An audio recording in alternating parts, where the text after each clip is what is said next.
एक बड़ी खूबसूरत सी हिपोक्रेसी है इंडियन कल्चर में कि यहाँ पर मस्जिद को गिराने वाले टॉलरेंट समझे जाते हैं और जो इस जुल्म के खिलाफ आवाज उठाता है उसको इनटॉलरेंट बोला जाता है।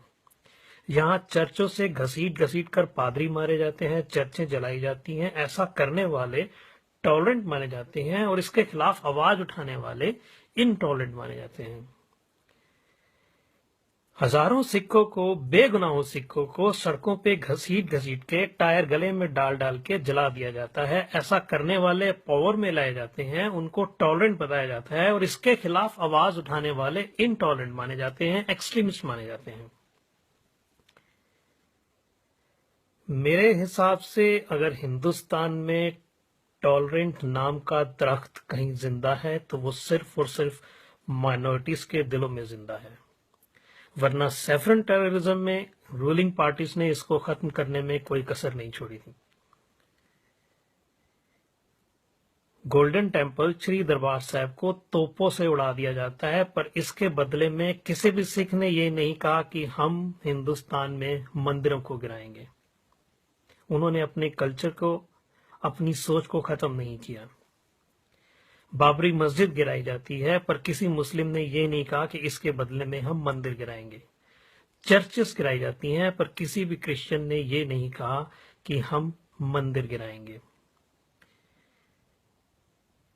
बीफ के नाम पर गरीब मुस्लिम को मार दिया जाता है, पर कहीं भी ये घटना सामने नहीं आई कि सुअर के नाम पर, पिग के नाम पर किसी मुस्लिम ने गैर मुस्लिम को मारा हो।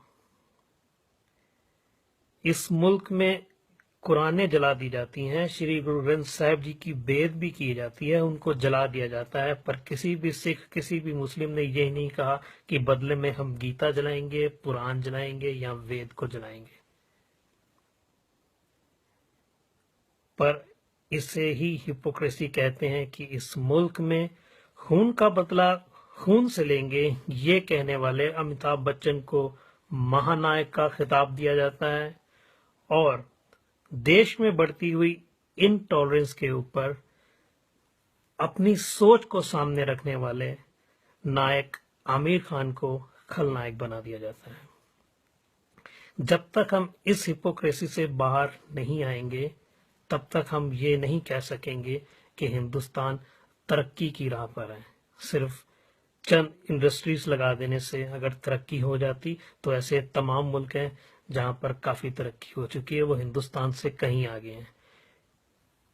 भारत की एक पहचान थी कि यहाँ पर सब मिल के रहते हैं और सबके पास एक जज्बा था मिलजुल के रहने का। आज वो जज्बा खत्म होता जा रहा है। अगर वो जज्बा नहीं बचा तो भारत एक नक्शे में तो जरूर रहेगा, लेकिन दिलों में खत्म होता जाएगा।